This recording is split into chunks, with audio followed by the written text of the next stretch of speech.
अरे हाँ मम्मी, शुरू हो गई है तैयारियां हमारी देवरानी जी के आने की। और क्या, बड़े खुश है मेरे ससुराल वाले। हमारे वक्त पे तो न जाने कौन सा सांप खा गया था इन्हें, जो एक हल्की सी मुस्कान भी ना निकल रही थी।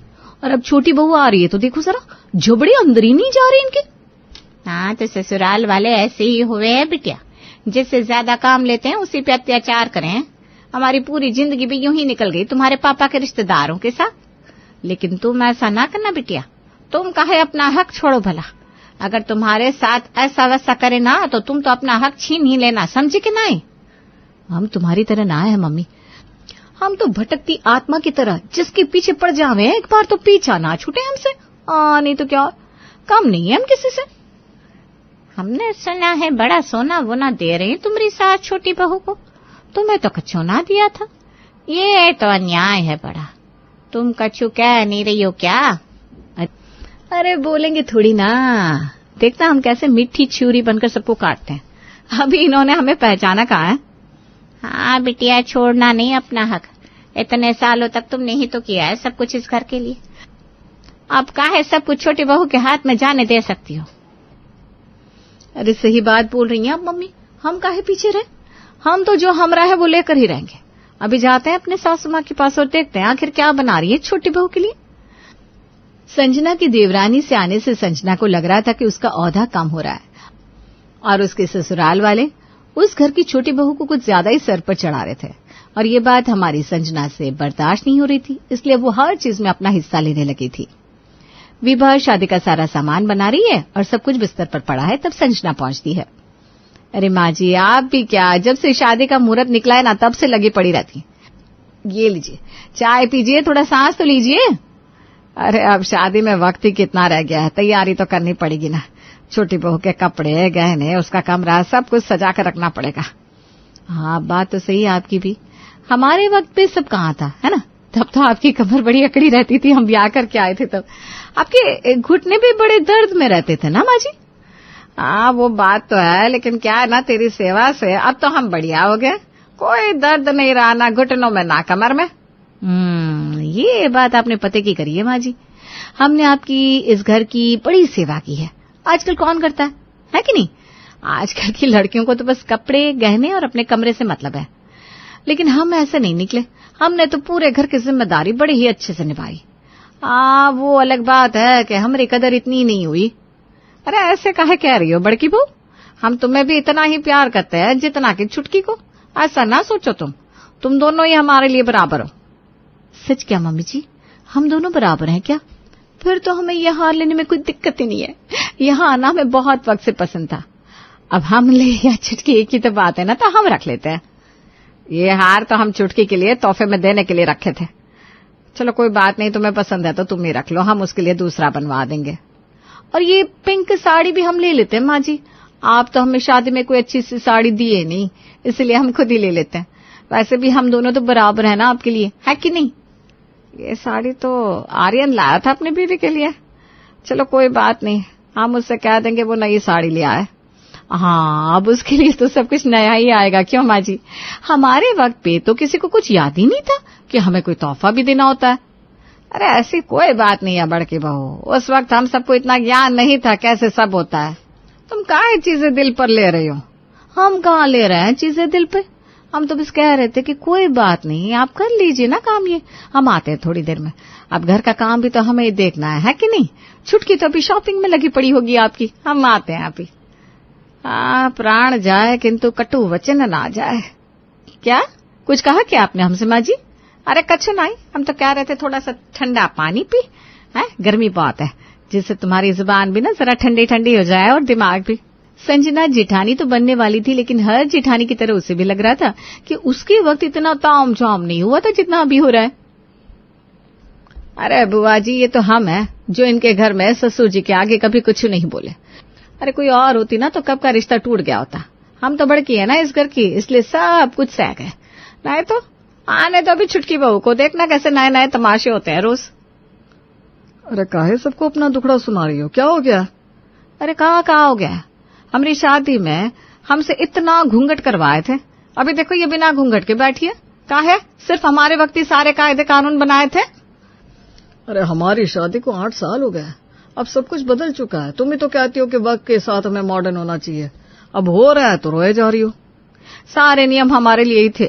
छुटकी को तो सब बात की छूट दे रखी है, काहे? और हमसे कह रहे हैं हम अपना दुख भी किसी से ना कहें। अरे इसमें दुखी होने वाली क्या बात है? थोड़ा सा एडजस्ट तो सबको करना पड़ता है। अब हमसे कोई एडजस्ट ना होगा। आने दो छुटकी बहू को, हम दिखाते हैं कि कौन छोटा है कौन बड़ा। तुम औरतों के साथ तो दिमाग लड़ाना ही बेकार है। चलो वहां फेरे हो रहे हैं, सब लोग तुम्हें ढूंढ रहे हैं। संजना शादी में तो सबको दुखड़ा सुनाती रही, लेकिन शादी के बाद भी उसके दुख कम नहीं हुए और उस पर मौसी जी ने छुटकी को एक सोने की अंगूठी दे दी। अरे हमारी लाडली भांजे की बहू है, हम क्यों ना देंगे? ये लो छुटकी बहू, तुम्हारे लिए तोहफा सोने की अंगूठी। अरे इसकी क्या जरूरत थी जीजी, ये तो आप बहुत ही कर रही हैं। अरे कछु ज्यादा नहीं है, आर्यन हमारा प्यारा लाडला भांजा है, हम उसकी बहू के लिए इतना भी नहीं कर सकते क्या? मौसी जी आप हमारी सबसे फेवरेट है, सच में। हाँ भाई, अब पसंदीदा क्यों नहीं होगी? इतनी महंगी अंगूठी जो दी है मौसी जी, क्यों? अरे अंगूठी की वजह से थोड़ी ना पसंदीदा है भाभी। हम सब जानते हैं। मौसी जी तो पहले से ही आपके पक्ष में है, आपकी वाली उन्हें पसंद भी ज्यादा है ना, इसलिए। क्या तुम भी बड़की बहू? ऐसा कछु ना है, हम तो तुम्हें और विकास को भी उतना ही लाड़ करते हैं। इसलिए तो हमें कभी सोने की अंगूठी नहीं दी मौसी जी। कोई बात नहीं, हम समझ सकते हैं। छुटकी क्या थी, सब लोग हमें तो भूल ही गए। ऐसा नहीं है बड़की बहू, तुम्हें भी तो तुम्हारी शादी में मौसी जी ने सोने का पंडाल दिया था ना। हाँ, लेकिन अंगूठी तो छुटकी को दी है ना, हम सब समझते हैं। अरे कोई बात नहीं भाभी, आप ही रख लीजिए अंगूठी। आप रखे हम रखे, क्या ही फर्क पड़ता है। देखा कितनी समझदार है छुटकी, तुम ही बच्चों जैसी हरकतें करती रहती हो। हाँ, अब तो हर किसी को छुटकी बहू रानी ही दिखेगी, हम कहाँ दिखने वाले हैं अब किसी को। अरे शादी में कहीं भांग वांग तो नहीं खा ली बड़की ने? पीपा काहे इतना सब बोल रही है? भांग कहाँ जीजी, इसने तो हमारा दिमाग ही खा लिया है। छोड़ो इसे, जाने दो। वैसे भी विकास के पिताजी कह रहे थे कि अब दोनों को अलग अलग घर देने वाले हैं, ना कोई झगड़ा ना कोई लड़ाई। उन्होंने ऊपर नीचे घर बनवा दिया है। ये आपने सही फैसला लिया, आगे चलकर कोई किसी पे आरोप ही नहीं लगा सकता। तुम ऐसा क्यों कर रही हो, वो क्यों नहीं कर रही हो। हाँ, बस महीने के बाद दोनों का ऊपर नीचे घर बनकर तैयार हो जाएगा। जिनके 2 बेटे हैं और बहू हैं, उन्हें पता होता है कि आगे चलकर उनके बीच में अनबन हो, इससे अच्छा है कि दोनों को पहले से ही अलग कर दिया जाए, जिससे झगड़े की जड़ ही ना बने। इसलिए पहले ही ठाकुरदास जी ने 2 घर बनवा दिए, बिल्कुल एक जैसे, नीचे और ऊपर। लेकिन सिर्फ इसमें एक ही चीज की कमी थी कि नीचे रसोई थोड़ी छोटी थी और ऊपर बड़ी। देखो अब दोनों का घर तैयार हो गया है, इसलिए कह रहे हैं जिसको ऊपर रहना है वो रहे, जिसको नीचे रहना नीचे रहे। दोनों घर बिल्कुल एक जैसा है। हाँ, बस एक चीज अलग है कि ऊपर की रसोई बड़ी है और नीचे की थोड़ी छोटी है। बड़की और छुटकी तुम दोनों तय कर लो किसको कहाँ रहना है। संजना तुम अभी से बता दो क्या चाहिए, फिर ना कहना कि तुमसे किसी ने पूछा नहीं। सही कह रहा है विकास। बड़की बहू बताओ कौन सी रसोई चाहिए तुम्हें? भाभी अगर आपको बड़ी रसोई चाहिए तो आप रख लीजिए, हम नीचे वाली छोटी रसोई ले लेंगे। हाँ, हम थोड़े गुस्से वाले हैं लेकिन इतने भी बुरे नहीं है। तुम नहीं हो इस घर में, तुम काहे छोटी रसोई लोगी? हम नीचे वाली छोटी रसोई ले लेते और अगर जरूरत पड़ी तो हम ऊपर खाना बना लेंगे, क्यों, है ना? हाँ, दोनों रसोई तुम दोनों की है, दोनों रसोई में तुम दोनों को ही खाना बनाना है। अगर ज्यादा कम हुआ तो ऊपर की रसोई में खाना बन सकता है। इसलिए हम ना नीचे वाली छोटी रसोई ही ले लेते हैं, कोई बात नहीं है। थैंक यू भाभी, आपका दिल सच में बड़ा है। अरे कोई ना, ये तो हमारा फर्ज था। अरे तुम्हें क्या जरूरत थी छुटकी को ऊपर की बड़ी रसोई देने की? अरे मम्मी आप समझ नहीं रहे हो, हमने ये सब बिल्कुल सोच समझ कर किया है। देखो अगर नीचे बड़ी रसोई होती तो सब लोग यहाँ ही खाना बनवाते, यही सब कुछ बनाना पड़ता। लेकिन अब छुटकी के पास बड़ी रसोई है तो सब लोग वहीं जाएंगे ना। आप समझ क्यों नहीं रही हो? अरे हाँ, बात तो तेरी सही है, जिसके पास बड़ी रसोई होगी उसे ही ज्यादा खाना बनाना पड़ेगा। वही तो मम्मी, हम भी कोई कच्चे खिलाड़ी थोड़ी ना है। चल अब तो तेरे आराम के दिन शुरू हो गए बिटिया, अब तेरी देवरानी ही काम करेगी। संजना कहाँ रह गई? माँ जी हमें बुला रही है, हम रखते हैं फोन। अच्छा ठीक है। हाँ माँ जी आते हैं बस। अरे हम ये कह रहे थे कि तुम्हारे पापा और मैं तो नीचे ही रह रहे हैं, ऊपर तो हमसे चढ़ा नहीं जा रहा, इसलिए हमारे लिए तो तुम यहीं नीचे ही खाना बना दो। अच्छा, नीचे ही रहने वाले आप? काहे ऐसा पूछ रही हो बड़की बहू, हम नहीं रह सकते क्या? अरे नहीं पापा जी, आप ही का घर है, आप रह सकते हैं यहाँ, हम अभी आपके लिए खाना बना देते हैं। अच्छा सुनो, आज ना हमारा कुछ अलग सा खाने का मन है, तो आज लिट्टी चोखा बना दो और मीठे में जलेबी बना देना। लिट्टी चोखा जलेबी? जी बना देते। हम तो इतना भारी खाना नहीं खा सकते, हमारे लिए तो तुम दाल चावल ही बना दो बस। जी ठीक है, अभी बना देते हैं। छोटी रसोई मिलने के बाद संजना को लगा था कि उसके हिस्से में कम काम आएगा, लेकिन यहाँ तो उल्टा ही हो रहा था। सब कुछ सास ससुर नीचे रह रहे थे, लेकिन उनके रिश्तेदार भी अब ऊपर जाने का नाम नहीं ले रहे थे। अरे नहीं नहीं, ऊपर हमसे चढ़ा नहीं जाता, हम तो यहीं सही है बड़की के पास। अच्छा ठीक है, कोई बात नहीं। जीजी का मन नहीं है तो हम यहीं बैठते हैं। अरे जीजी बताए तो क्या खाएंगे आप? हाँ बुआ जी आप बताइए, हम बना कर लाते हैं ऊपर से।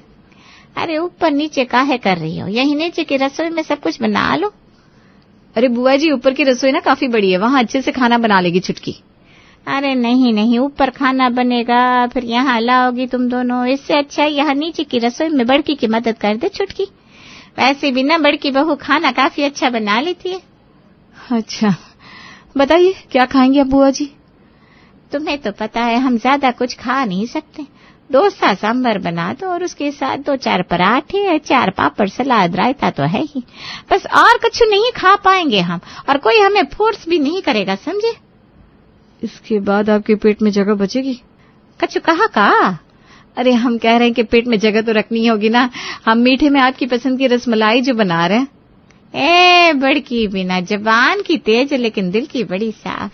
चल सिर्फ तुम्हारे लिए हम रसमलाई खा लेंगे बस।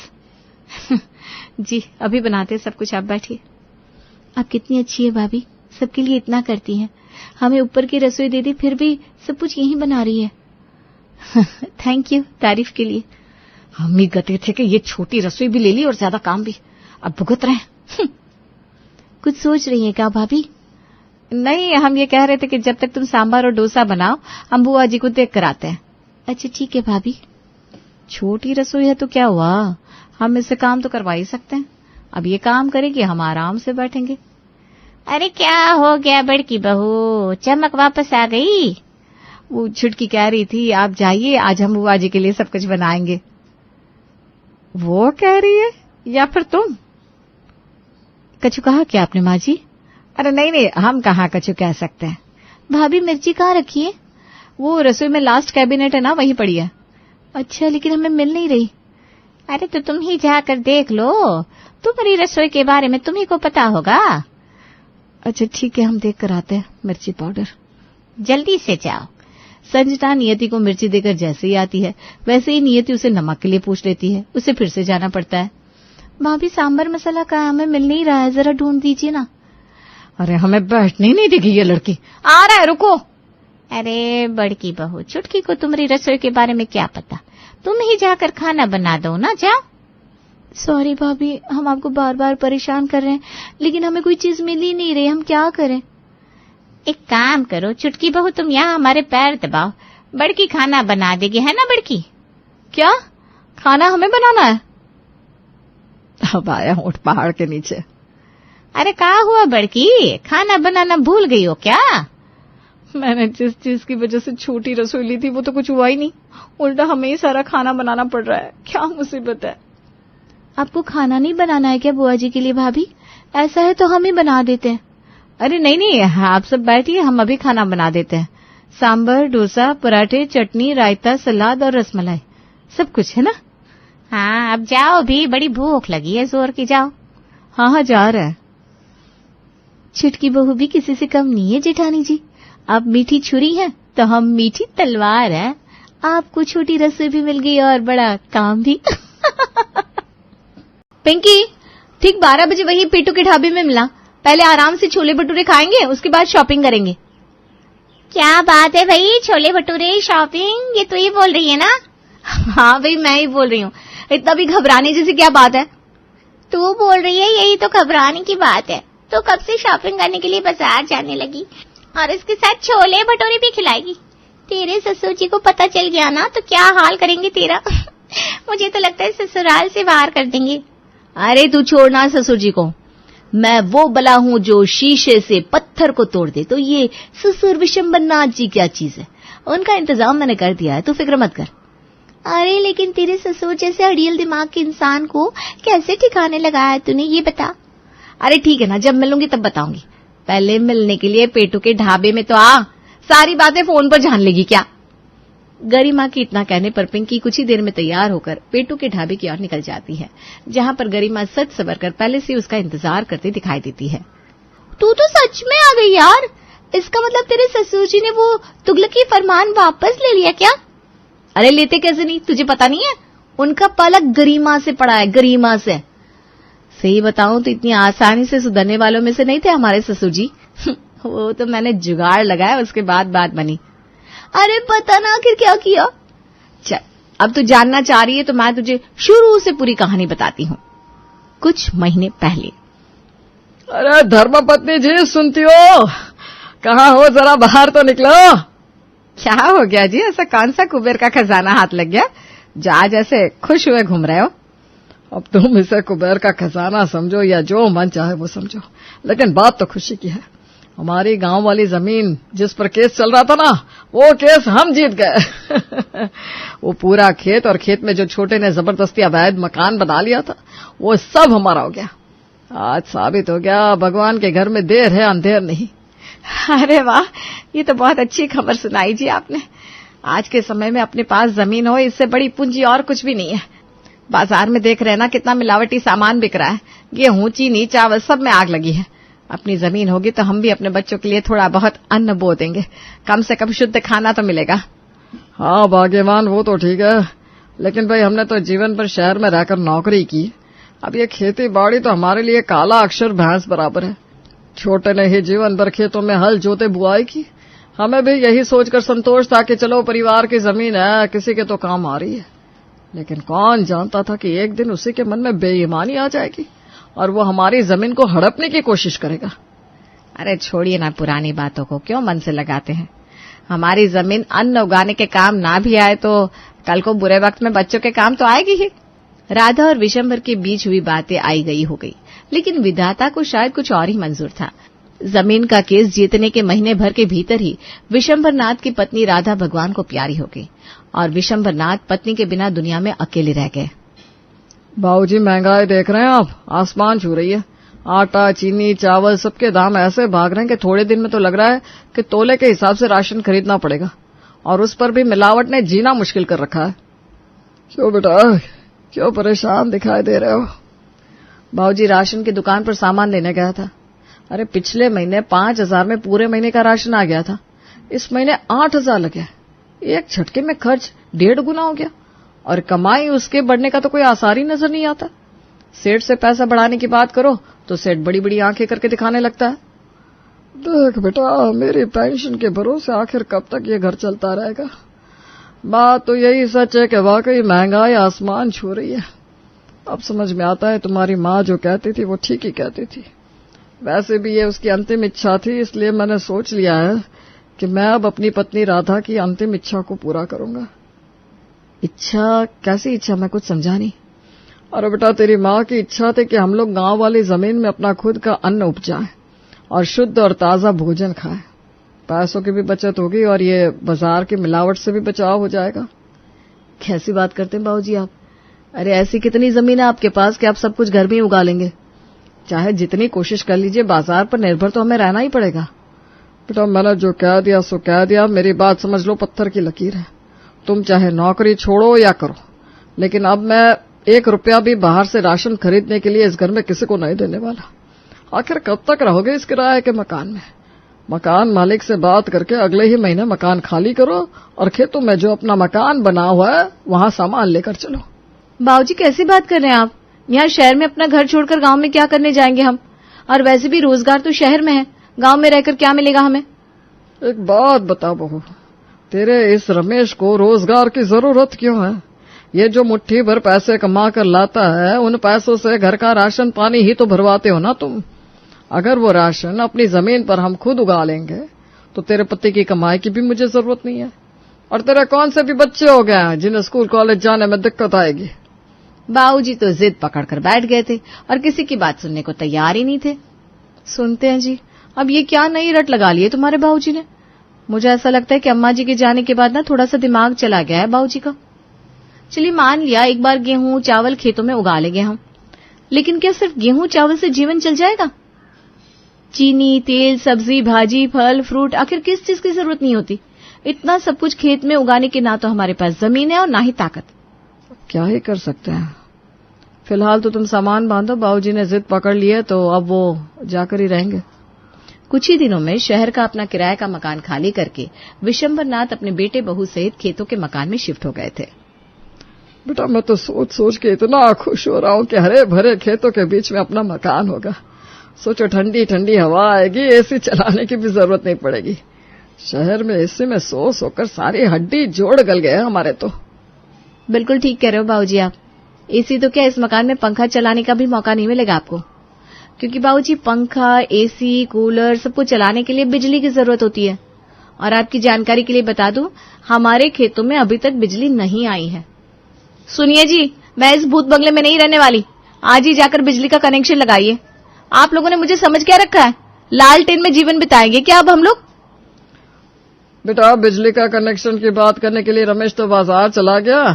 तो ऐसा कर, तब तक खेत को तैयार कर, फिर कल बीज मंगवा लेते हैं, तभी तो थोड़े दिनों में फसल खाने लायक होगी। बाबूजी मजदूरों को बुलाकर पूरे खेत की साफ सफाई करवा कर गुड़ाई करवा दी है मैंने। अब आप थोड़े पैसे दे दीजिए, मैं बाजार जाकर बीज ले आती हूँ, तभी तो खेत तैयार होगा ना। बहू की बात सुनकर ससुर जी ने अपने लॉकर में से कुछ पैसे निकाले और बहू के हाथ में रख दिए। हाँ हाँ, ये ले बेटा, गेहूं चावल सबके थोड़े थोड़े बीज ले आना। मुझे तो एक बात समझ में नहीं आ रही कि जब तक ये चावल, गेहूं और टमाटर उगेंगे तब तक क्या हम लोग भूख हड़ताल पर रहने वाले हैं? ऐसा करती हूँ, सबसे पहले घर के लिए थोड़ा राशन खरीद लेती हूँ और बचे हुए पैसों से थोड़े बहुत बीज खरीद लूंगी। जो होगा बाद में देखा जाएगा। गरिमा बाबूजी के दिए हुए पैसों से थोड़ा थोड़ा राशन खरीद लेती है और थोड़े से बीज लाकर खेतों में डाल देती है। कुछ दिनों तक तो गरिमा के लाए हुए राशन से घर का खर्च चलता रहता है और इधर बीजों में से पौधे निकलने शुरू हो गए थे। कुछ ही दिन बीतने के बाद हरे भरे खेत तैयार हो गए थे। चावल, गेहूं, टमाटर के अलावा एक दो सब्जियां और लगी हुई थी और इतने में ही खेत लगभग भर चुके थे। अगले दिन, बाबूजी घर में सरसों का तेल खत्म हो गया है, थोड़े पैसे दीजिए। मैं पहले ही बता चुका हूँ, एक बार और बता रहा हूँ, घर का राशन खरीदने के लिए मैं अब फूटी कौड़ी नहीं देने वाला। सरसों का तेल खरीदने की जगह सरसों के बीज लेकर आओ और घर में ही सब उगाओ। मुझसे बार बार पैसे खर्च करने के लिए मत कहो। अरे तुम्हारे बाबूजी थोड़ा कम समझते हैं क्या? मुझसे कह रहे हैं कुछ भी खरीदने के लिए पैसा नहीं देंगे। तुम ही बताओ, अब तेल क्या मैं खेत में उगाऊं? देखो गरिमा, बाबूजी कह रहे हैं कि तेल उगाना होगा, मतलब तुम्हें उगाना ही पड़ेगा और कोई उपाय नहीं है। आपने भांग चाट रखी है क्या, जो ऐसी बहकी बहकी बातें कर रहे हैं? कौन से पेड़ में सरसों का तेल लगता है, आप ही बता दीजिए। हमें तो किसी कॉलेज यूनिवर्सिटी में पढ़ाया नहीं गया। तुम ऐसा करो, बाबूजी से पैसे ले लो, उनसे कहो कल तुम्हें थोड़े और बीज लेकर आने हैं, उसके लिए पैसे दे दे। अब से तुम तेल घर में ही उगाओगी। पति के कहे अनुसार गरिमा ससुर जी के पास जाकर सरसों के बीज खरीदने के लिए पैसे मांगती है, जिसे सुनकर ससुर जी खुशी खुशी कुछ पैसे देते हैं। 4 पौधे उगा लो सरसों के, कहना कि यही है तेल का पेड़। खेती के बारे में कुछ जानते नहीं है बाबूजी, देखना मान जाएंगे। वो घर में तेल तो था नहीं, फिर सब्जी कैसे बना रही हो? अरे बाबूजी आप नहीं जानते क्या? ये देखिए, ये मैंने सरसों के 4 पेड़ लगाए हैं। इसी में ना बस रात को बाल्टी रख देते हैं, सुबह तक आधा लीटर तेल भर जाता है। 4 पेड़ है ना, इसी से 2 लीटर तेल निकल आया था, उसी तेल से खाना बन रहा है। क्या बात कर रही हो बहू, इसी पेड़ में से तेल निकलता है? हाँ बाबूजी, तेल तो इसी पेड़ से निकलता है, लेकिन आप उसके सामने मत पड़िएगा। वो क्या है ना, सरसों का पौधा बहुत जल्दी नजर मान जाता है, मुरझा जाएगा तो हमारा कितना नुकसान होगा। अच्छा अच्छा, ऐसी बात है, ठीक है, तुम्हारे तेल के पेड़ के सामने नहीं पड़ेंगे हम। बाबूजी मैंने सोच लिया, घर में चीनी का भी ना बहुत खर्चा है, अब से मैं चीनी भी घर में ही उगाने वाली हूँ। आप बस थोड़ा बीज के लिए पैसा दे दीजिए ना, उसके बीज थोड़े महंगे आते हैं। हाँ हाँ बेटा, क्यों नहीं, बीज लाने के लिए कोई मनाही थोड़ी ना है। ये लो, बाजार जाकर 2 किलो चीनी ले आओ। तुम्हारे बाबूजी ने चीनी के बीज के लिए पैसे दिए थे। अब तुम ही सोचो चीनी का पेड़ कैसे उगाओगे। जैसे हमने पेड़ में से तेल निकाला वैसे ही चीनी भी निकालेंगे, टेंशन क्यों लेती हो? घर गृहस्थी जैसे चल रही थी वैसे ही आगे भी चलती रहेगी। पिताजी की बातों का बुरा मत माना करो। एक दिन बाबूजी खेतों में पानी डाल रहे थे, तभी उनकी नजर टमाटर के पौधे पर पड़ती है। अरे बहू इधर आओ जरा, ऐसा कैसे हो सकता है?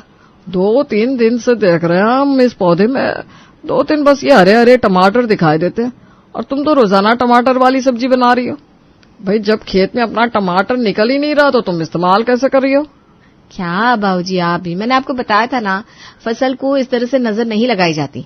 और ये टमाटर दिन में थोड़ी ना निकलते हैं, रात में निकलते हैं। सुबह 5 बजे उठकर तोड़कर इन्हें फ्रिज में रख देती हूँ। किसी की नजर में आने से पहले ही सब्जी तोड़कर खेत से हटानी होती है। इस 2-3 टमाटर में तो शायद कोई रोग लग गया है जो ये पक नहीं पा रहे हैं। अरे बाबू, हमें तो पता ही नहीं था ऐसे रातों रात फसल तैयार हो जाती है और सुबह उठकर उसे तोड़कर इस्तेमाल में भी लाया जा सकता है। बस बाबूजी आपके आशीर्वाद से हमने अपने घर को ही एक बिजनेस का रूप दे दिया है। आटा, दाल, चावल, चीनी, तेल सब हम अपने घर में ही तो बना रहे हैं। इससे बड़ा बिजनेस मॉडल और क्या होगा भला? बहू की बात सुनकर ससुर जी को अपने सुझाव पर बड़ा गर्व महसूस हो रहा था। अगले दिन ससुर जी सुबह 10 बजे। बहुत दिनों से अपने किसी पुराने दोस्त से नहीं मिला, सोच रहा हूँ चाय की टपरी पर जाकर पुराने यार दोस्तों से मिलाऊं। सीना गर्व से फुलाते हुए विशंबरनाथ जी अपने दोस्तों से मिलने के लिए चाय की टपरी पर पहुंच गए थे और वहां जाकर वो अपने बिजनेस के मिनी मॉडल के बारे में बड़ा चढ़ाकर अपने दोस्तों को बताने लगे। अरे द्वारका प्रसाद जी, आप ये समझ लीजिए 15,000 की नौकरी के लिए मेरा बेटा दिन रात सर खपा रहा था। अब अपनी जमीन में सब कुछ घर में उगा कर रखा है हम लोगों ने। शुद्धता की गारंटी तो है ही और खर्च की जो बचत हो रही है उसकी तो पूछिए मत। मैं तो कहता हूँ हर किसी को इस तरह अपने जमीनों में मकान बनाकर उसी में उगाना चाहिए। विशंबरनाथ की बातें सुनने के बाद उसका दोस्त द्वारका प्रसाद घर जाकर अपनी बहू को भी विशंबर की बातें बताता है। क्या बात कर रहे हो बाबूजी आप? गरिमा के पति की नौकरी चली गई और उसके पिताजी उन लोगों को गांव में रखकर खेती करवा रहे हैं। आपको सुनने में सब कुछ अजीब नहीं लग रहा? तब भी गरिमा से बात करती हूँ। सोना गरिमा को फोन लगाती है। अरे गरिमा, क्या वाकई तेरे ससुर जी ने तुम लोगों को खेतों में रखा हुआ है? और तो और तेरे हस्बैंड की जॉब भी चली गई। सहेली की बात सुनकर गरिमा बेचारी बहुत दुखी हो जाती है। अब क्या बताऊं यार, किसी तरह अपना समय काट रही हूं। बाबूजी की जिद के आगे हम लोग कुछ नहीं कर पा रहे। रमेश को अपनी जॉब छोड़नी पड़ी और हम पाई पाई के लिए बाबूजी पर निर्भर हो गए। तू ये समझ ले, बाबूजी तो अपनी जेब से एक फूटी कौड़ी निकालने को तैयार नहीं है। बस किसी तरह झूठ सच बोलकर कहानी सुनाकर अपना घर चला रही हूं। लेकिन दिन रात यही चिंता लगी रहती है, आखिर कब तक बाबूजी को ये चीनी बनाने का पौधा, तेल निकलने वाला पेड़, ये सब कहानी सुना सुनाकर पैसा ऐंठती रहूंगी। कोई परमानेंट सोल्यूशन तो ढूंढना ही पड़ेगा ना इस समस्या का। तो तेरे बाबूजी क्या इतने मूर्ख हैं? उन्हें इतना भी समझ में नहीं आता? चीनी तेल जैसी चीज पेट पर नहीं लगा करती। अरे क्या बताऊं यार, माँ जी के जाने के बाद बाबूजी का मानसिक संतुलन हिल गया है। उन्हें कुछ समझ में नहीं आता, बस अपनी जिद पर अड़े रहते हैं। तो फिर ठीक है, तेरे बाबूजी को सुधारने का एक आइडिया है मेरे पास। उन्हें उनकी बातों में फंसा देते हैं बस। उसके लिए मुझे अपने पति की मदद लेनी पड़ेगी। सोना का पति अक्षय दाढ़ी मूछ लगाकर विशंबर प्रसाद के खेतों वाले घर पर पहुंचता है। विशंबरनाथ जी बाहर निकलिए, इस मकान की मालिक आप है? हाँ जी, हम है। क्या बात हो गई? आप भी हमारे खेतों का मॉडल कॉपी करने के लिए आए हैं क्या? जी नहीं, आपके इस खेत का मॉडल कॉपी करने नहीं, बल्कि अपने घर को एक बिजनेस हाउस में बदलने का जुर्माना वसूल करने के लिए आया हूं मैं। आपको पता नहीं है, घरेलू लोगों के लिए इस तरह की कमर्शियल एक्टिविटीज सरकार ने बंद कर रखी है। आपने तो अपने घर को ही एक बिजनेस बना लिया। अरे इस तरह से हर आदमी सब कुछ घर में ही उगाने लगेगा तो बाजारों में मंदी छा जाएगी। और अगर आपने ऐसा कुछ किया भी था तो आपको कम से कम सरकार से एक बार परमिशन तो लेनी चाहिए थी। ठीक है भाई, मैं आज ही सरकारी दफ्तर में जाकर अर्जी लगा देता हूँ। नहीं, अब कोई फायदा नहीं है। अब तो आपका ये खेत और मकान सब जब्त होगा और आपको मुआवजे के 1 लाख रुपए भी देने पड़ेंगे। वरना इस खेत और मकान को किराए पर देकर आप लोग शहर चले जाइए, ताकि जब इंस्पेक्शन टीम यहाँ आए तो उन्हें यहाँ कोई सबूत न मिले। 1 लाख का नाम सुनकर बाबूजी बड़ा घबरा गए थे। भोले भाले उम्र के मारे बाबूजी ने इतना भी दिमाग नहीं लगाया कि खेती करना कब से जुर्म हो गया था। बस वो तो अक्षय की बताई बातों में बह गए थे और उसी दिन कसम खा लेते हैं कि आज के बाद खेत को ससुराल बनाने की जिद छोड़ देंगे। बस फिर क्या था, विशंबरनाथ जी का पूरा परिवार वापस शहर आ जाता है और बेटा रमेश एक बार फिर से अपनी नौकरी को ज्वाइन कर लेता है। वहीं बहू को भी रोज रोज बहाने बनाकर बाजार से राशन खरीदने की मुसीबत से छुटकारा मिल गया था। हाँ, गांव वाली जमीन में खेती अभी भी करते हैं, लेकिन अब ऐसा नहीं है कि इस खेती के दम पर उनका घर चलेगा। चावल गेहूं अपनी जमीन में उगाने के बाद सब्जी भाजी और बाकी का सामान वो बाजार से खरीद कर खाने लगे हैं।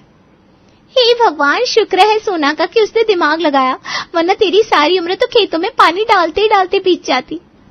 चल जल्दी से अपना भटूरा खा ले, कहानी सुनाने के चक्कर में पूरा ठंडा हो गया है। और इस तरह चालाकी और सूझबूझ का सहारा लेकर बहू गरिमा को हरे भरे खेतों वाले ससुराल से छुटकारा मिल जाता है। घर का छोटा बेटा राहुल सोफे पर बैठा चाय पीते हुए अखबार पढ़ रहा है और अपनी पत्नी पायल को आवाज लगाता है। यार पायल, जरा एक कप चाय और मिल जाती तो मजा आ जाता। अभी अभी तो बनाई है, तभी बताते थे मैं एक्स्ट्रा बना कर रख देती। अब मुझे दोबारा बनानी पड़ेगी। चलो बना देती हूँ। नहीं तो क्या, बहू सही तो कह रही है। तुम दोनों बिना बेवजह दोनों बहुओं का काम बढ़ाते रहते हो। अरे माँ, अब बिना वजह परेशान हो रही है। इनका क्या है, सारा दिन घर पर तो रहती है, बस थोड़ा खाना बनाना, सफाई और आराम ही तो करती है दिन भर। हाँ नहीं तो क्या, सच कहे तो काम क्या है रसोई में, ये तो कोई भी कर ले। असली मेहनत तो हम करते हैं, बाहर कमाने जाते हैं। आज के टाइम में 2 पैसे कमाकर घर चलाना कितनी बड़ी बात है। दोनों लड़कों की बातें सुनकर सुमित्रा कुछ नहीं कहती। थोड़ी देर में अमित और राहुल 10 बार दोस्तों के साथ हंसते हुए घर में आते हैं। नेहा, कुछ दोस्त आए, चाय नाश्ता बना देना और लंच भी थोड़ा अच्छे से बनाना। नेहा उसे हैरानी से देखने लगती है। अरे नहीं अमित, इतना कुछ करने की जरूरत नहीं है, भाभी बिना वजह परेशान हो जाएंगी। अरे इसमें परेशानी किस बात की, इन लोगों का काम है ये, रोज खाना ही तो बनाती है।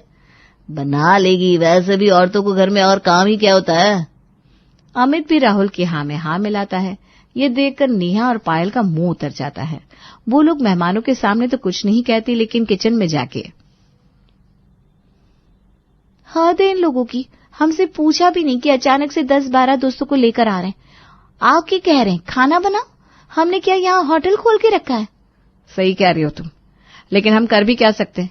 अब मेहमानों के सामने कुछ कह भी तो नहीं सकते। हाँ भाभी, चलो फिर मार्केट जाना कैंसिल, पहले सबके लिए खाने की तैयारी करते हैं। एक काम करो, आज पाव भाजी बना लेते हैं, तब तक तुम चाय बना लो।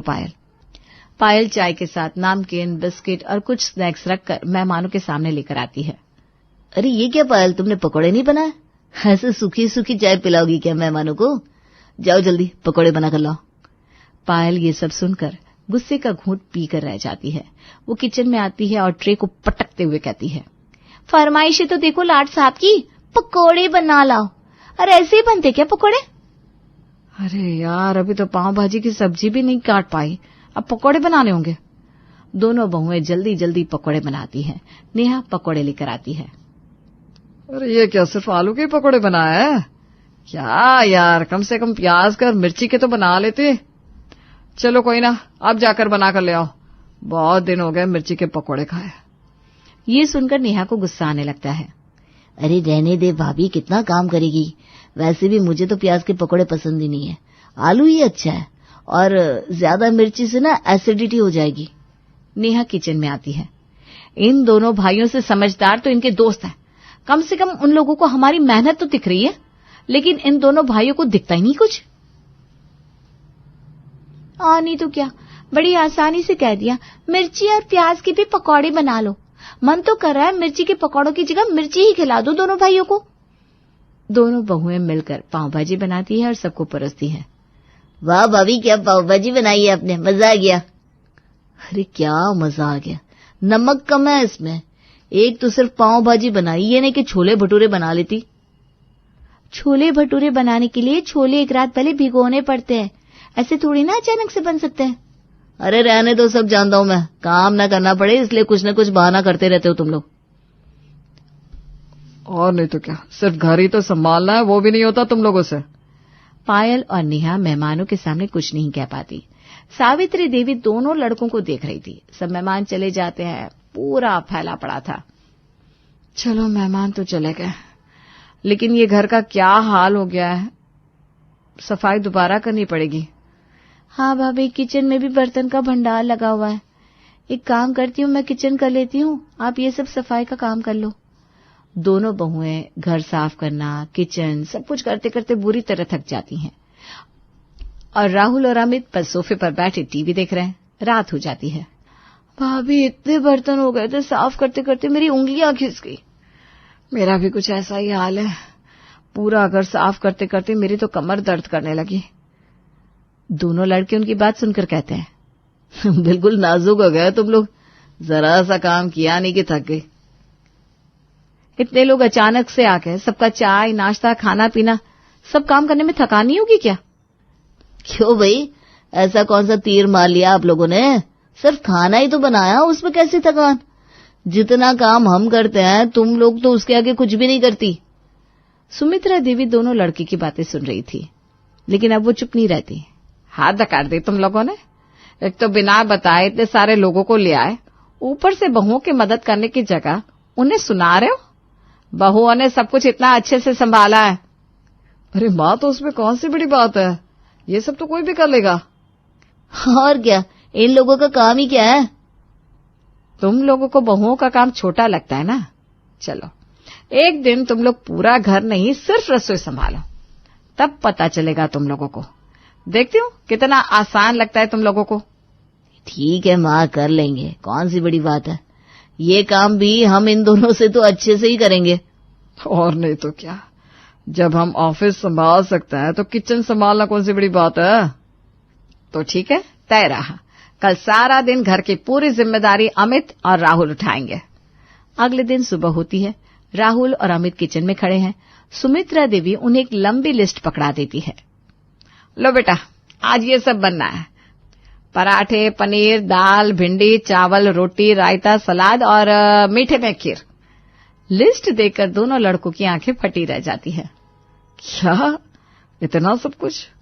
माँ, हम सिर्फ आज का खाना बना रहे हैं, पूरे हफ्ते का नहीं। ये तो एक टाइम का खाना है, उससे पहले तो नाश्ता भी बनाना है। ये सुनकर दोनों लड़कों के मुंह खुले रह जाते हैं। फिर भी राहुल खिसियाते हुए कहता है, अरे कोई बात नहीं, सब हो जाएगा, मिलकर कर लेंगे, इसमें कौन सी बड़ी बात है। दोनों भाई किचन में खड़े हैं। भैया, सबसे पहले ना चाय बनाते हैं बढ़िया सी। रोज इन लोगों के हाथ की चाय पी पी कर बोर हो गए, आज हम कुछ हटके चाय बनाते हैं। हाँ, सही बात है, चलो तो फिर बना दो। क्या मैं? अरे नहीं भैया, मुझे चाय बनानी नहीं आती, आप ही बना दो। क्या तुझे चाय बनानी नहीं आती? अरे तो मुझे कौन सा आती है? हैं? तो अब क्या करें? अरे बहुत आसान है, ये दोनों भी तो बनाती है। सबसे पहले बर्तन में पानी डालो, फिर चाय पत्ती, चीनी, अदरक और दूध डाल दो, हो गई चाय तैयार। वाह भैया, ये तो बढ़िया है, लेकिन सब चीज कितनी कितनी डालनी होती है?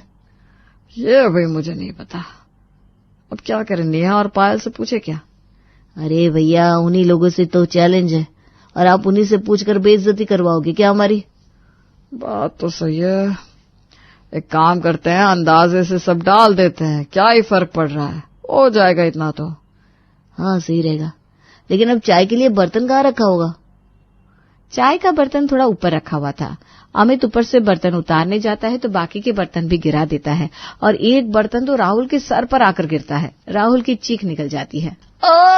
लग गया। राहुल की आवाज सुनकर पायल और नेहा और सावित्री किचन में आती हैं। अरे क्या हुआ, ये शोर कैसा? उन तीनों को देखकर अमित और राहुल खिसिया जाते हैं। राहुल अपना सर पकड़े हुए कहता है, कुछ भी तो नहीं, वो बस थोड़ा हाथ फिसल गया भैया का। अब देखो कैसी बढ़िया चाय बनाकर लाते हैं, रोज से भी बढ़िया।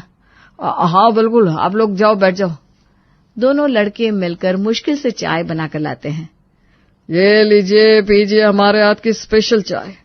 सावित्री देवी जैसे ही चाय की पहली चुस्की लेती है, उसका मुंह बन जाता है। अरे ये क्या बनाया है, चाय में नमक कौन डालता है? दोनों लड़के हैरान। क्या नमक? ऐसा कैसे हो सकता है? दोनों चाय पीकर देखते हैं तो थूक देते हैं। इससे बकवास चाय मैंने आज तक नहीं पी। हाँ, बनाई भी तुमने ही है। हाँ तो क्या हो गया, पहली बार बनाई है, गलती से शक्कर की जगह नमक डल गया। अरे किसी से भी हो सकती है ऐसी गलती। अच्छा, ये बात है। देखते हैं खाने में क्या हाल करते हो आप लोग। ओ हेलो, तुमसे तो अच्छा ही खाना बनाएंगे हम, कोई खास बात नहीं है खाना बनाना। दोनों लड़के किचन में जाते हैं। भैया, चाय में तो सबके सामने हमारा कबाड़ा हो गया, अब खाना हमें जबरदस्त बनाना होगा। सही कह रहा है छोटे, चलो दिखा देते हैं इन सबको कि हम क्या कर सकते हैं। भैया, मैं पनीर की सब्जी बनाता हूँ, एक काम करता हूँ, कुकर में डालकर 10-12 सीटी लगा देता हूँ, ऐसी सब्जी बनेगी सब उंगलियां भी खा जाएंगे। सावित्री, पायल और नेहा चुप कर दोनों को देख रहे थे। अरे ये क्या कर रहे हैं, पनीर में सीटी कौन लगाता है? अब पता चलेगा इन लोगों को कि खाना बनाना कितना आसान है। तीनों हंसने लगती है। जब तक मैं भिंडी बना लेता हूँ। अमित टेढ़ी मेढ़ी भिंडी काटकर उसमें ढेर सारा पानी डाल देता है। इतना पानी तो काफी रहेगा। इतना तो आसान है खाना बनाना। ये लोग ऐसे दिखाते हैं जैसे कितना बड़ा काम है। नेहा और पायल हंसी रोकते हुए बाहर आती हैं। लगता है आज तरी वाली भिंडी खाने को मिलेगी। राहुल देखता है कि पनीर पूरा खराब हो गया और भिंडी तरी वाली हो गई। अरे ये क्या बन गया?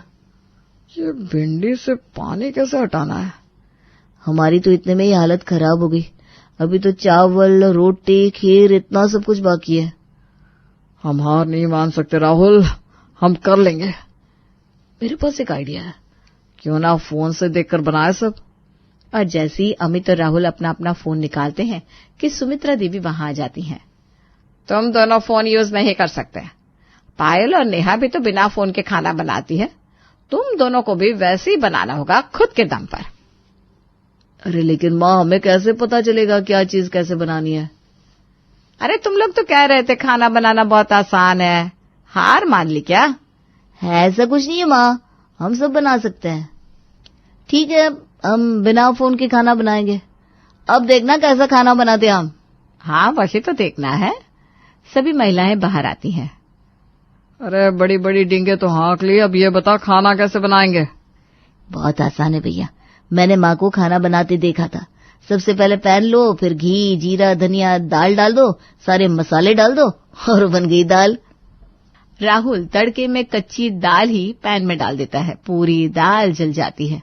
अरे ये क्या किया तूने? ये तो पूरी दाल जल गई। तो मैं क्या खानदानी बावर्ची हूँ? जितना पता था वैसे तो कर रहा हूँ। आप तो कुछ भी नहीं कर रहे हैं। ऐसे मत बोल।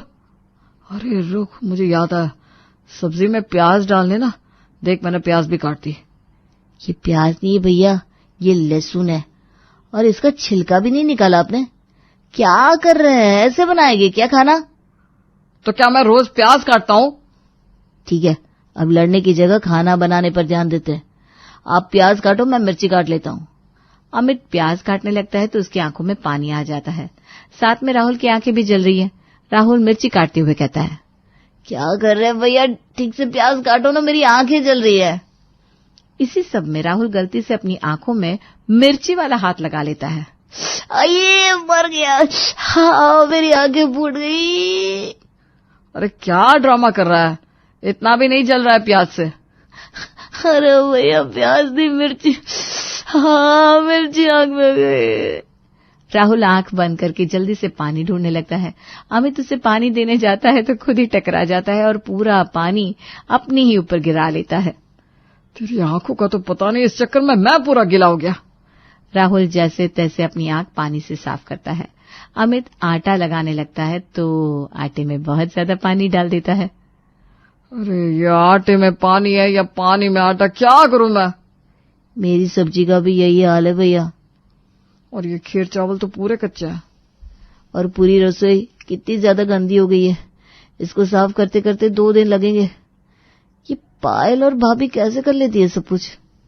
सही कह रहे हो राहुल, हमारा तो एक ही टाइम का खाना बनाने में हाल बेहाल हो गया। अब क्या करें, हार मान ले क्या? नहीं भैया, हम हार नहीं मानेंगे। मेरे पास एक रास्ता है बढ़िया खाना बनाने का। सब लोग खाने की टेबल पर बैठे हैं। अमित और राहुल खाना टेबल पर लगाते हैं।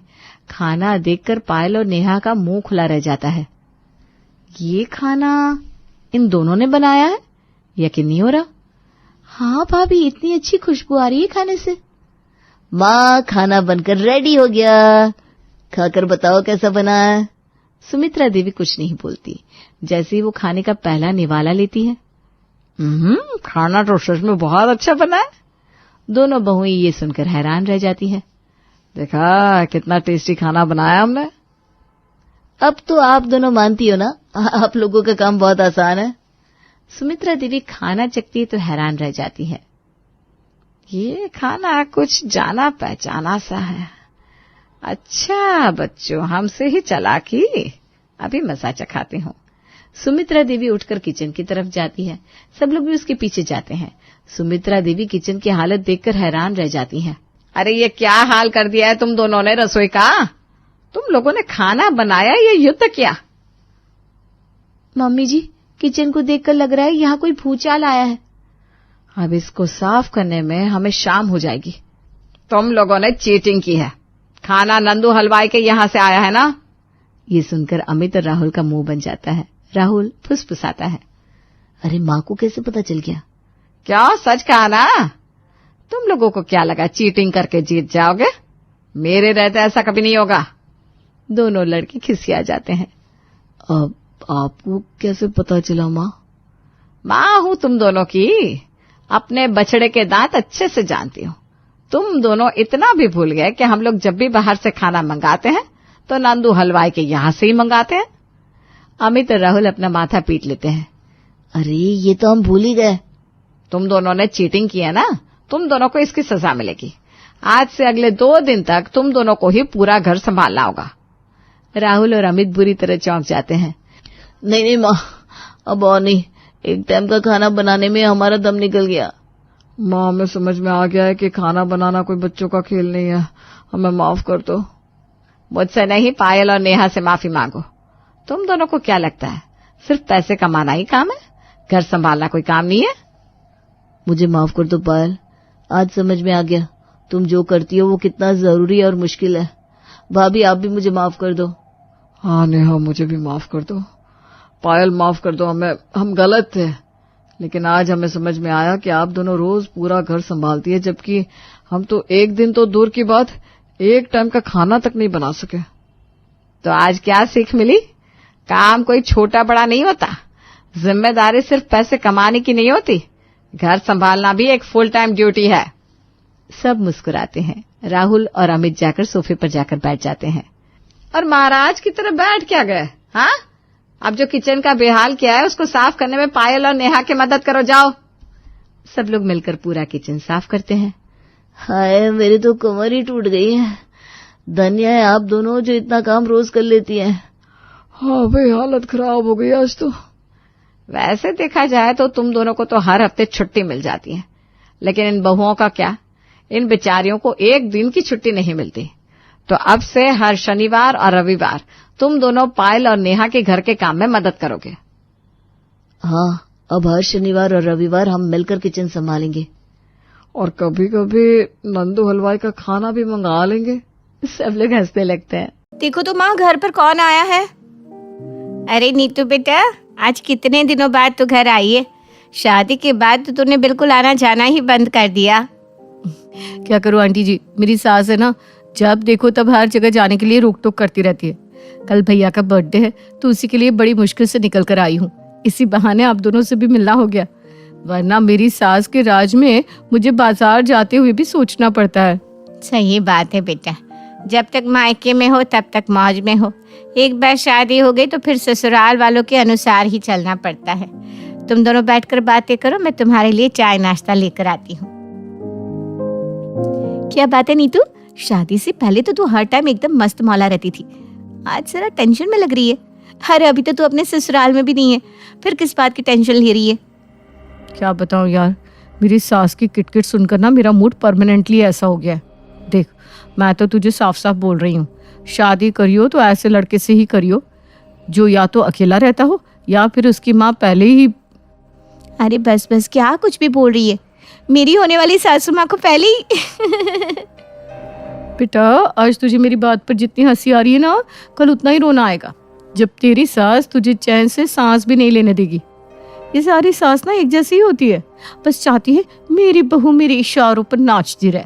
पूरे दिन में 1 मिनट चैन की सांस नहीं लेने देती मेरी सास मुझे। एक काम खत्म होता नहीं उससे पहले दूसरा काम थमा देती है। मेरा तो जीना हराम कर रखा है मेरी सास ने। मेरी सास की वजह से कितनी बार मेरी और विवेक जी की लड़ाई होती है। उनके घर पर आती ही उन्हें भड़काने के लिए बैठ जाती है। यार, तेरी बातें सुन सुनकर तो मुझे शादी करने से ही डर लग रहा है। कहीं मेरी सास भी तेरी सास जैसी निकली तो मेरा तो हो गया कल्याण। अरे इसमें तो कोई चांस ही नहीं है कि तेरी सास मेरी सास जैसी निकलेगी या नहीं निकलेगी। सारी सास एक जैसी होती है। सास लोगों की कौम ही ऐसी है जिनका एक ही काम होता है, और वो है अपनी बहू को परेशान करना और बहू बेटे के बीच लड़ाई लगवाना। नीतू की बातों से राशि के मन में सास का ऐसा डर बैठ जाता है कि अब वो अपने लिए बिना सास का दूल्हा ढूंढना शुरू कर देती है। शादी के लिए तो बस अब राशि की एक ही इच्छा थी, लड़का रहता हो तो अकेला, मुझे नहीं पालना किसी सास वास का झमेला। ऐसे ही समय बीतता है और राशि के लिए एक लड़की का रिश्ता आता है। माँ, मैंने बोला ना मुझे नहीं करनी अभी कोई शादी वादी, क्यों हाथ धोकर मेरे पीछे पड़ गई हो? अरे बेटा, एक बार लड़की को देख तो ले, अब आज नहीं तो कल शादी तो तुझे करनी है। वैसे लड़का ना अच्छा कमाता है, शहर में अकेला रहता है। शहर में अकेला रहता है मतलब उसकी माँ नहीं है? अरे शुभ शुभ बोल, लड़का शहर में अकेला रहता है इसका मतलब ये थोड़ी ना है कि उसकी माँ नहीं है। माँ है लेकिन गांव में रहती है।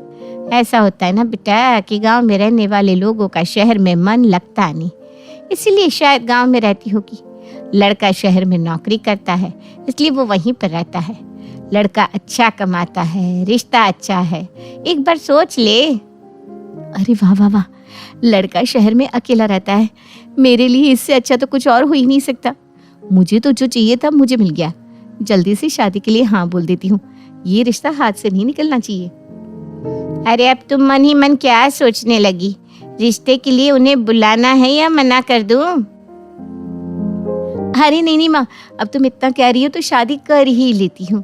वैसे भी मुझे जैसे लड़की की तलाश थी वो तो मुझे मिल ही गया। क्या मतलब? अब कुछ नहीं माँ, अब राशि अपने लिए जैसा लड़का चाहती थी वो तो उससे मिल ही गया, इसलिए उसने देर ना करते हुए झट मंगनी और पट ब्याह कर लिया।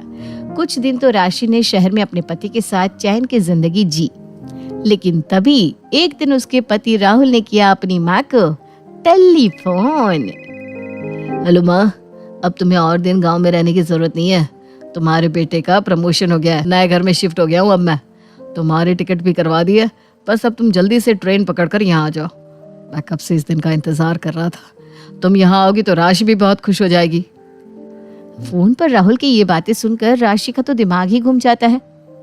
राशि, परसों मम्मी हमारे पास रहने आ जाएगी, तुम उनका रूम अच्छे से रेडी कर देना। और हाँ, मुझे देर हो रही है, मैं ऑफिस के लिए निकलता हूँ, बाय। हाँ बाय। हे भगवान, अब ये क्या नई मुसीबत आ गई। मुझे तो लगा था शहर में अकेले रहूंगी, सास कभी आसपास भी नहीं फटकेगी, लेकिन यहाँ तो उल्टा ही हो गया। मुझे पता होता कि राहुल जी बाद में अपनी माँ को शहर बुलाने वाले हैं तो मैं तो पहले ही शादी के लिए मना करती थी। हे भगवान, अच्छी भली सुकून से जिंदगी चल रही थी, अब सास आएगी और मेरा जीना हराम कर देगी। 2 दिन के बाद राशि की सास सावित्री देवी उनके घर आती है। प्रणाम माँ। जीता रहे मेरा बेटा, जीता रहे। अरे तुम इस तरह भूत बनकर क्यों खड़ी हो, जैसे तुम्हें कोई शौक लग गया हो। मम्मी आई है, कम से कम उन्हें प्रणाम तो कर लो। हाँ प्रणाम मम्मी जी, प्रणाम। प्रणाम बेटा, जीती रहे, सदा सुहागन रहे। राशि, अब तुम जल्दी से नाश्ता बना दो, माँ भी पूरी रात ट्रैवल करके आई है, मुझे भी ऑफिस जाना है और थोड़ा जल्दी करना। नाश्ता तो मैंने बना दिया है राहुल जी, आज आपके लिए एवोकाडो टोस्ट बनाया है, माँ जी के लिए भी बना देती हूँ। एवोकाडो क्या होता है बहू? माँ जी वो एक फ्रूट है। पता नहीं बहू ये कौन सा फल है, मैंने तो कभी इसका नाम भी नहीं सुना, पता नहीं कैसा लगेगा। मैं एक काम करती हूँ, सबके लिए नाश्ता आज मैं बनाती हूँ, गांव से शुद्ध घी लेकर आई हूँ, अभी सबके लिए गर्मा गर्म आलू के पराठे बनाती हूँ। हाँ माँ, तुम्हारे हाथ के पराठे खाने के लिए तो मैं ऑफिस भी लेट चला जाऊंगा, इतना टाइम हो गया है आलू के पराठे खाए हुए, जल्दी से बनाओ ना माँ। और जो मैंने आपके लिए नाश्ता बनाया है उसे तुम खा लेना यार, लेकिन मैं तो आज माँ के हाथ के आलू के पराठे ही खाऊंगा। सच्ची कह रही थी नीतू, सारी सास एक जैसी होती है। घर में आए हुए अभी एक दिन भी नहीं हुआ और रसोई में अपना कब्जा कर लिया। जिस पति को इतने दिन से अच्छे अच्छे खाने बनाकर खिला रही थी, उसी पति ने अपनी माँ के आते ही मेरे हाथ का नाश्ता करने से भी मना कर दिया। ये ले बेटा, गर्मा गर्म आलू का पराठा, वो भी मक्खन मार के, खा खा, मजा आ जाएगा। वाह क्या खुशबू है माँ। बहू तू भी बैठ जा, मैं तेरे लिए गर्मा गर्म आलू का पराठा लेकर आती हूँ। नहीं, मुझे नहीं खाना, आप खा लो, मैं इतना ऑयली फूड नहीं खाती। अरे कुछ नहीं होगा यार, एक पराठे में क्या होता है, एक पराठा खाकर तुम मोटी नहीं हो जाओगी। नहीं, मेरा मन नहीं है। कोई बात नहीं बेटा, अगर बहू का मन नहीं है तो जबरदस्ती मत कर। जब उसका कभी मन करेगा तो मैं उसके लिए बना दूंगी। देखो तो कैसे प्यार दिखा रही है मेरे लिए, जैसे मुझे पता ही नहीं है कि ये सब बस अपने बेटे के सामने ड्रामा कर रही है। ऐसे ही समय बीतता है। कुछ दिन बाद, सुनो राशि, आज शाम को मेरे कुछ कलीग्स डिनर पर आने वाले हैं, तुम उनके लिए कुछ अच्छा सा खाना बना लेना। जब से शादी हुई है तब से कह रहे हैं भाभी के हाथ का खाना खाना है। हाँ हाँ बिल्कुल राहुल जी, मैं शाम को सबके लिए अच्छा सा खाना तैयार कर दूंगी। सबके लिए डिनर बनाने के लिए राशि दोपहर को ही खाना बनाने की तैयारियां शुरू कर देती है। शाम तक सारा खाना बनकर तैयार भी हो जाता है। राशि अपने रूम में रेडी होने जाती है, तभी पीछे से उसकी सास सावित्री देवी किचन में आती है। वाह वाह वाह, खुशबू तो बहुत अच्छी आ रही है। आहा, बहू ने तो मेरे फेवरेट दम आलू बनाया है। इसकी खुशबू से तो मुझसे रहा ही नहीं जा रहा। अभी तो मेहमानों के आने में टाइम है, तब तक थोड़े दम आलू चक्कर देख लेती हूँ। सावित्री एक कटोरी में थोड़े से दम आलू लेकर चख लेती है। अरे, इसमें तो बिल्कुल नमक ही नहीं है। लगता है इतने सारे काम में बहू नमक डालना ही भूल गई। चलो कोई बात नहीं, मैं नमक डाल देती हूँ। बहू आएगी तो उसे बता दूंगी, कहीं ऐसा ना हो कि वो भी इसमें नमक डाल दे। ये सोचकर सावित्री देवी दम आलू में नमक डाल देती है। माँ जी, आप किचन में क्या कर रही हैं? कुछ नहीं बहू, वो बस मैं खाना। इससे पहले कि सावित्री देवी कुछ और बोल पाती, दरवाजे की घंटी बज जाती है। Ding dong. और राशि अपनी सास की बात सुने बिना ही गेट खोलकर सभी का स्वागत करती है। सब खाना खाने बैठते हैं। अरे वाह भाभी, दम आलू, ये तो मेरे फेवरेट है। अच्छा किया जो आपने आज दम आलू बना दिए। बहुत तारीफ सुनी है मैंने आपके दम आलू की। आज फाइनली आपके हाथ के दम आलू खाने को मिल ही गए। हे भगवान, दम आलू से याद आया, मैं तो दम आलू में नमक डालना ही भूल गई थी। अब क्या करूं क्या करूं?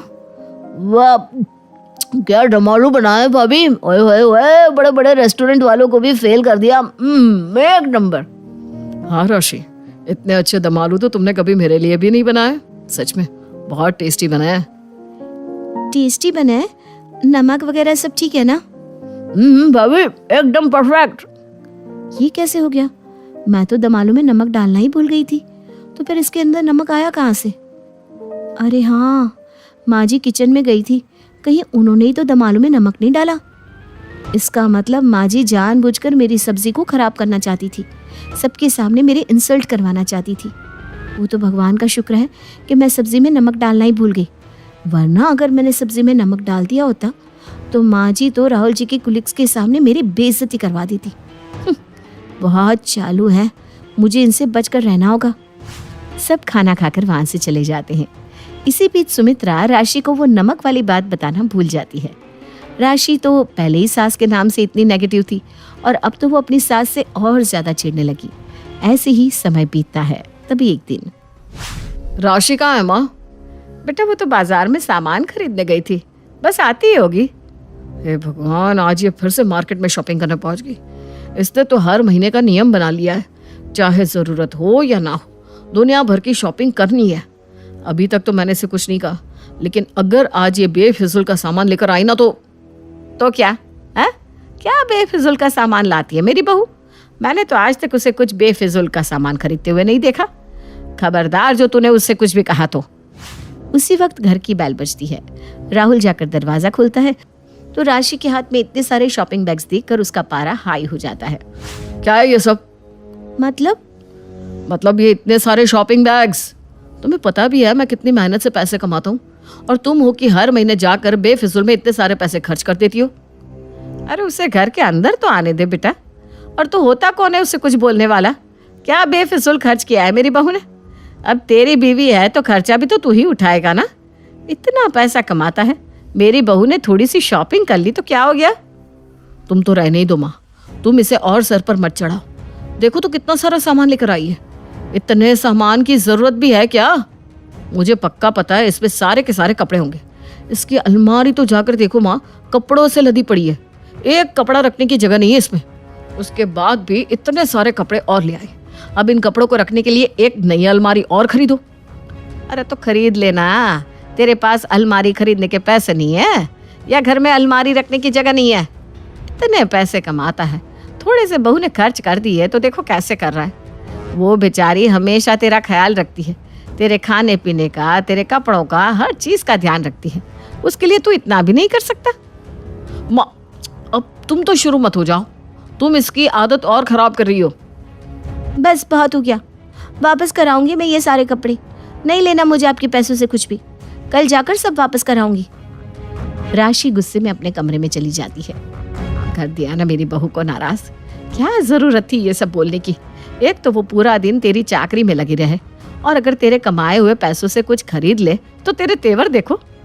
इससे अच्छा होता कि मेरी बहू खुद नौकरी करती और तू घर संभालता। जब पैसे कमाकर तुझ पर हुक्म चलाती ना, तब अच्छा होता।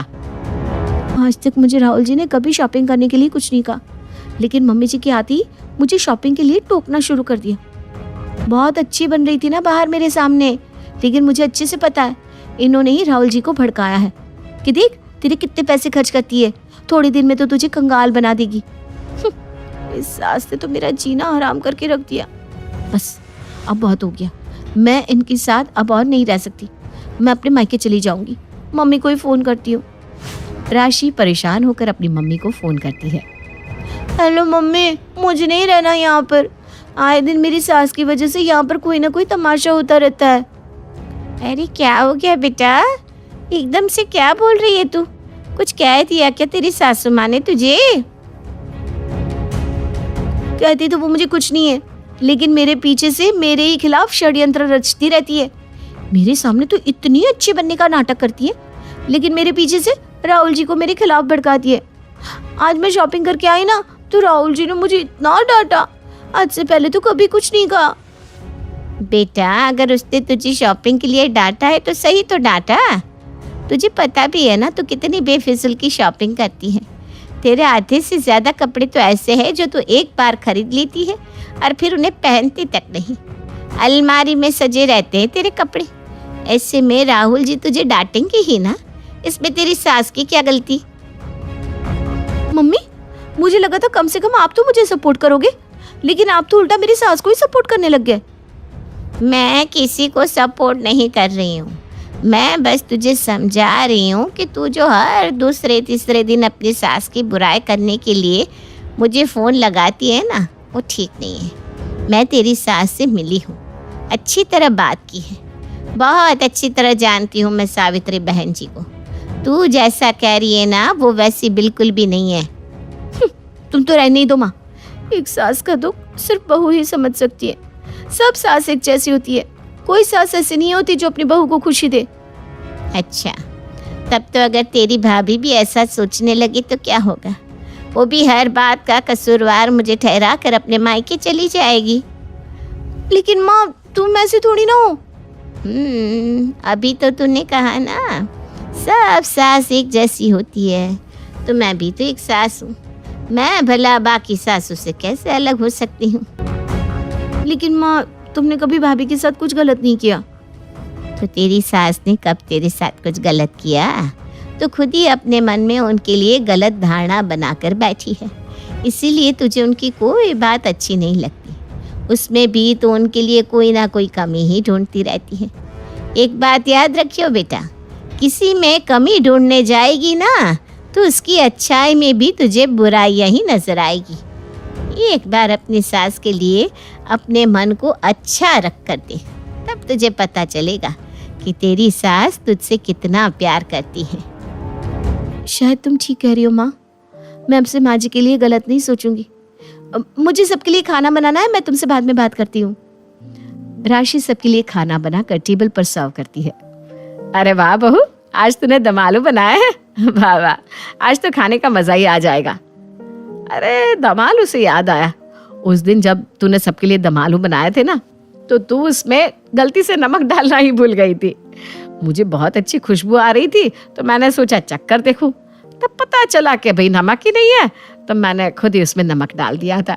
मैं तुझे बताने ही जा रही थी कि तभी वो सब आ गए, फिर तो मैं तुझे बताना ही भूल गई। खैर जो भी हो, दम आलू बहुत स्वाद बने। इसका मतलब उस दिन मम्मी जी ने जानबूझकर नहीं बल्कि मेरी हेल्प करने के लिए दम आलू में नमक डाला था। माँ ठीक ही कह रही थी, अपनी सास को पहले से ही गलत समझेगी तो उनकी अच्छाई में भी तुझे कमी ही नजर आएगी। मुझे इतना प्यार करने वाली सास मिली और मैं आज तक उन्हें गलत समझती रही। जरूरी नहीं कि हर सास एक जैसी हो। कुछ सासू माँ तो माँ से भी बढ़कर प्यार करती हैं। सॉरी मम्मी जी। सारी किस बात के लिए बेटा? बस मेरा सॉरी रख लीजिए मम्मी जी। क्या, क्यों, ये सब मुझसे मत पूछिए। ठीक है बेटा। दोनों सास बहू एक दूसरे को देखकर मुस्कुराती हैं और एक छोटा सा नजरिया बदलने से राशि के मन में अपनी सास के लिए भरा कड़वापन मीठे प्यार में बदल जाता है। उमा जी की बहू पिंकी को गप्पे मारने की बहुत आदत थी। वो जब भी किसी के बारे में बातें करती तो बड़े बड़े गप्पे फेंका करती। आसपास के सब लोगों को पता था कि पिंकी बहुत बड़ी गपोड़ी बाज है। लोग उसकी बात पर विश्वास नहीं किया करते थे, लेकिन हाँ, उसकी बातें सुन सुनकर हंसते बहुत थे। अरे बहू, पड़ोस वाली शर्मा जी है ना, उनकी बेटी का जन्मदिन है, तुम भी चली जाना। ठीक है मम्मी जी, ये तो बता दो गिफ्ट में लेकर क्या जाना है? अरे लेकर क्या जाना है, 250 का लिफाफा दे देना, बस काफी है। अरे मम्मी जी, अच्छा लगेगा क्या? पड़ोसी हैं हमारे, हमें कुछ बड़ा लेकर जाना चाहिए। अरे बहू, इतना काफी है। जानती हैं आप, मेरे मायके में जब पड़ोस में किसी की बर्थडे होती थी ना, तो मम्मी कुछ ना कुछ गोल्ड का ही देकर भेजती थी। पड़ोसी के बर्थडे में सोना? कैसी बातें करती हो। और नहीं तो क्या, आपकी तरह थोड़ी ना लिफाफा पकड़ा दिया। पिंकी शर्मा जी की बेटी के जन्मदिन में चली जाती है। अरे आज तो बड़ी सुंदर लग रही हो साड़ी में। जी मैं तो लहंगा पहनकर आने वाली थी, मम्मी जी नहीं मानी। अरे बेटा, बर्थडे पार्टी में तो साड़ी चल जाती है, मेरा मतलब कोई शादी थोड़ी ना है। कैसी बात कर रही हैं आप आंटी जी? मेरे मायके में तो छोटे छोटे फंक्शन भी हम लोग लहंगा बनवाते थे बुटीक से, डिजाइन करवाकर। चाहे पड़ोस में किसी का जन्मदिन हो, मेरी मम्मी हमेशा बुटीक से नया लहंगा डिजाइन करवाती थी। मैंने तो ऐसा कहीं नहीं देखा। ये तो तुमने आज बड़े कमाल की बात बताई। अरे जाने दीजिए, कोई बात नहीं। और बताइए, आपकी बेटी नजर नहीं आ रही? अरे भाभी, मैं यहाँ हूँ। ये देखिए मेरा ड्रेस कैसा लग रहा है? ठीक ही है, मतलब बर्थडे के हिसाब से थोड़ा हल्का है ना। अरे भाभी, इतना सुंदर गाउन पहना है मैंने। मैं ना शादी से पहले अपने बर्थडे पर हमेशा जरी वाला लहंगा पहना करती थी।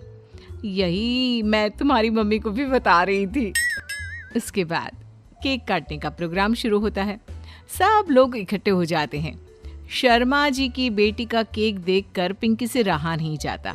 उसके अंदर का गपोड़ी बाज बाहर निकल कर आ जाता है। अरे इतना छोटा सा केक! अरे बेटा, मेहमानों के हिसाब से ही है, जितने लोग इतना बड़ा केक। आंटी जी, कम से कम 4 या 5 मंजिल वाला केक तो बनाना चाहिए था। आपकी बेटी का बर्थडे रोज रोज थोड़ी ना आता है। मेरे बर्थडे पर हमेशा पापा 4 केक बनवाते थे। सारे केक 4-4 मंजिल के होते थे। वहां पर सारे लोग उमा जी के मोहल्ले के ही थे और वो पिंकी के गप्पे मारने की आदत से अच्छी तरह वाकिफ थे, इसलिए सब लोग उसकी बात सुनकर हंसने लगे, लेकिन किसी ने पिंकी से कुछ नहीं कहा। एक दिन सुबह सुबह पिंकी ने अपनी सास से कहा, मम्मी जी, मेरे मम्मी पापा मुझसे मिलने के लिए यहाँ आ रहे हैं। अरे वाह, ये तो बहुत अच्छी बात है। उनके आने की तैयारी करो, अच्छा अच्छा खाना बनाओ। वैसे कब तक आएंगे? मम्मी जी फ्लाइट से आ रहे हैं, कल शाम को 4 बजे की फ्लाइट है। फ्लाइट? लेकिन बेटा तेरा मायका तो यहाँ से 2 घंटे की दूरी पर है। तेरे मम्मी पापा फ्लाइट से कब से आने लगे? अरे मम्मी जी, आपको पता नहीं है, मेरे मम्मी पापा ना आधे घंटे की दूरी के लिए भी फ्लाइट का टिकट बुक करवाती है। अरे गप्पे थोड़े कम मारा करो बहू। कोई फ्लाइट से तब आएगा ना जब यहाँ पर एयरपोर्ट होगा। तुम्हारी मम्मी क्या उड़कर आएगी घर में? अरे हाँ मम्मी जी, मैं तो भूल ही गई थी। वो क्या ना, मेरे मम्मी पापा हमेशा फ्लाइट से ही ट्रैवल करते हैं, तो मेरे दिमाग से ही निकल गया था। अगले दिन पिंकी के मम्मी और पापा पिंकी से मिलने के लिए उसके घर आते हैं। आइए आइए जी, आपका बहुत बहुत स्वागत है। और समदन जी, हमारी बेटी की कोई शिकायत तो नहीं ना? ठीक से संभाल लिया है ना आपका घर? अरे मेरी बहू बहुत समझदार है, घर का काम बहुत अच्छे तरीके से करती है। बस थोड़ा ज्यादा बोलने की आदत है उसे, आपको परेशान करती होगी ना। बात तो आपकी सही है, उसकी थोड़ा ज्यादा नहीं बहुत ज्यादा बोलने की आदत है। लेकिन कोई बात नहीं, आपकी बेटी दिल की बहुत अच्छी है, बस थोड़ा बोलती ही तो ज्यादा है। पिंकी बेटा इधर आओ, देखो तुम्हारे मम्मी पापा आए हैं, तुमने इनके लिए खाना तो बना लिया ना। वो क्या है ना मम्मी जी, आपसे एक बात कहनी थी। हाँ हाँ बोलो बहू, क्या बात है, डरने की कोई जरूरत नहीं। वो मम्मी जी, मैंने सोचा मम्मी पापा आए हैं तो खाना बाहर से मंगवा लेती हूँ। अरे कोई बात नहीं बेटा, वैसे भी तुम किचन में काम करने लग जाती तो अपने मम्मी पापा से बात कब करती। बहुत अच्छा किया, अब तुम अपने मम्मी पापा के साथ बैठकर आराम से बात करो, मैं अंदर जाती हूँ। शाम का वक्त जैसे ही दरवाजे की घंटी बजी, 3-4 लोग हाथों में खाने के बहुत सारे पैकेट लेकर उमा जी के घर पहुंच गए। अरे भाई कौन है आप लोग, लगता है गलत पते पर आ गए। नहीं नहीं माँ जी, हम तो खाने का ऑर्डर डिलीवर करने आए हैं, यहीं से बुकिंग मिली थी। अरे नहीं नहीं, आपको कोई गलत फहमी हुई है, हमारे यहाँ तो 2 ही मेहमान आए हैं। आपके हाथ के पैकेट देखकर लगता है इसमें 50 लोगों का खाना है। माँ जी आपने सही समझा, खाना तो इसमें 50 लोगों का ही है, क्योंकि हमें ऑर्डर यहीं से 50 लोगों का मिला है। अरे लेकिन इतना सारा खाना, कहीं मेरी बहू ने अपनी गप मारने की आदत के चलते ऐसा तो नहीं कर दिया। ये खाना आप रख लीजिए और हमें हमारे पैसे दे दीजिए। अच्छा वैसे कितने का बिल बना है? ज्यादा नहीं, बस 10,000 दे दीजिए। उन लोगों की बात सुनकर उमा जी पिंकी को आवाज देकर वहां बुलाती है। जैसे ही पिंकी वहां आती है, खुश होते हुए उन लोगों को वहां पर खाना रखने के लिए कहती है। अरे इतना सारा खाना क्यों मंगवाया बहू? अरे मम्मी जी, मैंने आपको बताया तो था, मम्मी पापा आए हैं तो मैं खाना बाहर से मंगवा रही हूँ। ये बात सही है बेटा, लेकिन 2 लोगों के लिए 50 लोगों का खाना? अरे मम्मी जी, कुछ कम पड़ जाए तो अच्छा थोड़ी ना लगता है, और मेरे मायके में तो ऐसा ही होता है, एक्स्ट्रा खाना मंगवाते हैं हम लोग। तभी पिंकी के मम्मी और पापा वहां पर आते हैं। अरे बेटा, एक्स्ट्रा खाना मंगवाने का मतलब ये थोड़ी ना होता है कि 2 लोगों के खाने के लिए 50 लोगों का खाना मंगवा लो। और बेटा, तुम्हारी गप मारने की आदत के चलते 10,000 का बिल आया है, तुम्हें नहीं लगता ये गलत है?